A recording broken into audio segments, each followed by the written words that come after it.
2019-24కి జరిగినటువంటి ఈ రాష్ట్రంలో జరిగినటువంటి లిక్కర్ బిజినెస్ లేదా 2024 నుంచి 25 వరకు జరిగిన లిక్కర్ బిజినెస్ చూసుకుంటే ఇదా స్కామ్? అదా చంద్రబాబు నాయుడు ప్రభుత్వం, మీ కూటమి ప్రభుత్వం అందా లిక్కర్ స్కామ్? లేదా ఆ రోజుదా? 2014 నుంచి 19 దాకా ఉన్నటువంటి అంటే డిస్టిలరీస్కి ఇచ్చేటువంటి ప్రభుత్వం ఇచ్చేటువంటి రేట్ ఎంత? 2019 నుంచి 2024 దాకా జగన్మోహన్ రెడ్డి గారి ప్రభుత్వంలో డిస్టిలరీలకి ఎవరైతే మద్యం తయారీదారులకు ఉన్నారో వారికి చెల్లించిన రేట్ ఎంత? ఇవాళ చెల్లిస్తున్న రేట్ ఎంత?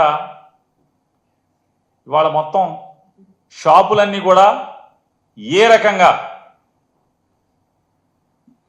లిక్కర్ షాపులన్నీ కూడా ఏ రకంగా అడ్డగోలుగా తెలుగుదేశం నాయకులందరూ కూడా ఏ రకంగా చెరబట్టారు. నాడు ద్రౌపదిని ఏ రకంగా మయసభలో లేదా ఆ రోజు ఉన్నటువంటి సభలో దుశ్శాసనుడు చెరబట్టినట్టుగా ఇవాళ లిక్కర్ వ్యాపారం మొత్తాన్ని తెలుగుదేశం పార్టీ శాసనసభ్యులు, తెలుగుదేశం పార్టీ నాయకులు మొత్తం ఎవరికైతే షాపులు వచ్చినాయో లేదా ఎవరి దగ్గర బార్లు ఉన్నాయో వాళ్ళందరినీ దుర్మార్గంగా, దౌర్జన్యంగా లేదా కిరాతకంగా పోలీసుల్ని ప్రయోగించి షాపులు లోపరుచుకోవటం, లేదా రూపాయి పెట్టుబడి లేకుండా నాకు ₹10 వాటా ఇవ్వాలి, పావలా వాటా ఇవ్వాలని చెప్పని పేక మీద కత్తి పెట్టడం,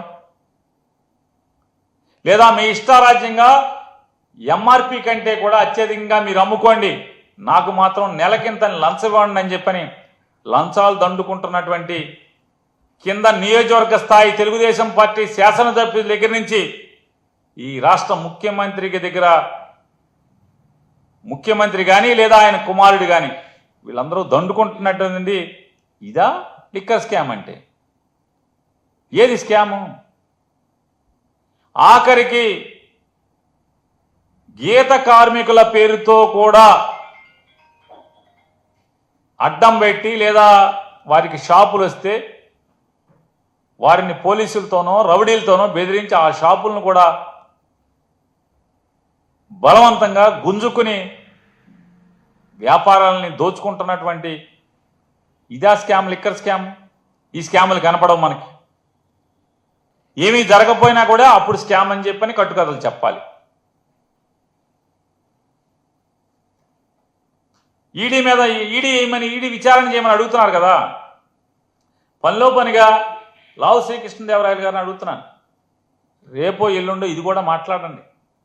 ఇన్కమ్ ట్యాక్స్ తాకీదులు ఎవరికి ఇచ్చారు? మీ గౌరవ నారా చంద్రబాబు నాయుడు గారికి ఇన్కమ్ ట్యాక్స్ ఇచ్చినటువంటి తాకీదు ఇది. ఈ కట్ట, ఈ పుస్తకం ఇది ఒక పేజీ కాదు ఇది.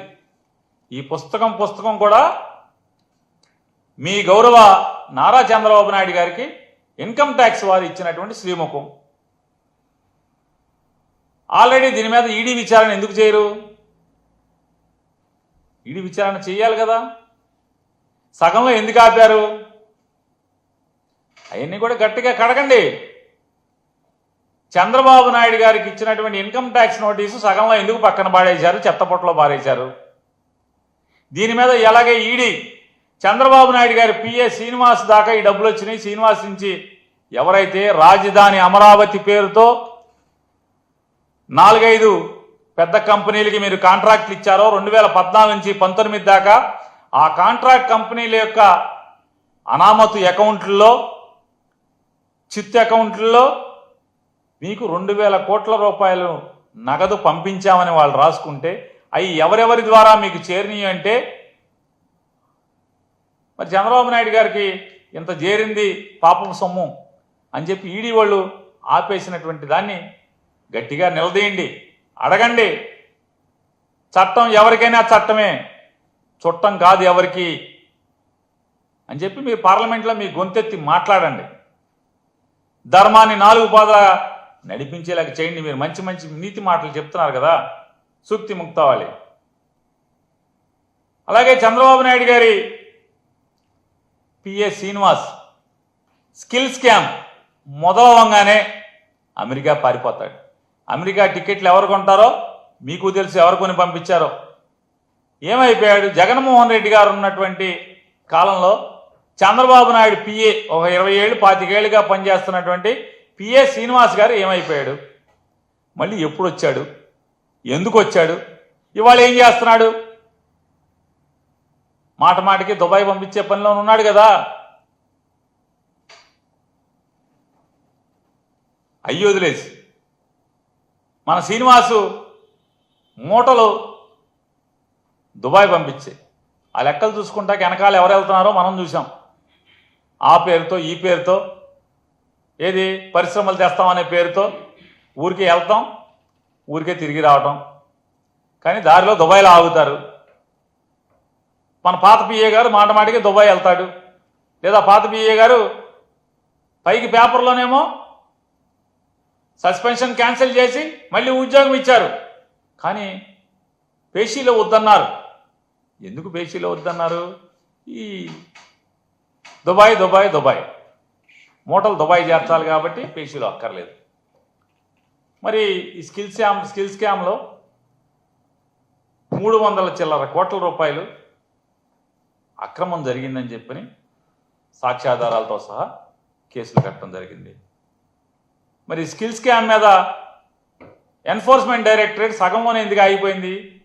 ఎవరెవరైతే ప్రభుత్వం దగ్గర కాంట్రాక్ట్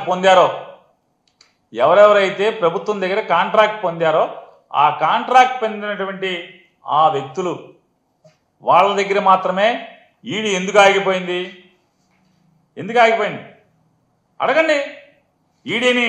మీరు మాట్లాడుతున్నారు కదా పార్లమెంట్లో, నియోజకవర్గం సంగతి, ఈ రాష్ట్రం సంగతి, పల్నాడు ప్రాంతం సంగతి, లేదా దక్షిణ భారతదేశం సంగతి గురించి మీకు ఏమీ గోల లేదు కదా. మీకు ఎంతసేపు మీ చిలక పలుకులే కదా. మరి దాంట్లో ఎక్కడ ఆగిపోయింది?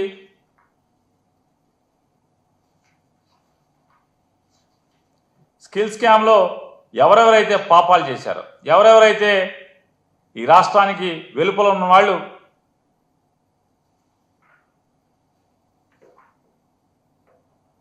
370 చిల్లర కోట్లు 380 కోట్ల రూపాయలు సుమారుగా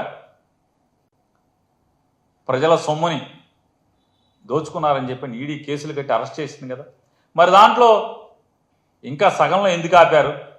ఈ స్కిల్ స్కామ్లో సగంలో ఎందుకు ఆపారని కూడా గట్టిగా పార్లమెంట్లో మీ గొంతుని గట్టిగా లేపండి, గట్టిగా వినిపించండి. అలాగే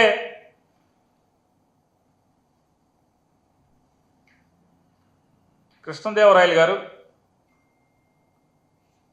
ఇవాళ మీరు చాలా పద్ధతిగా మాట్లాడుతున్నట్టుగా చెప్తున్నారు కదా.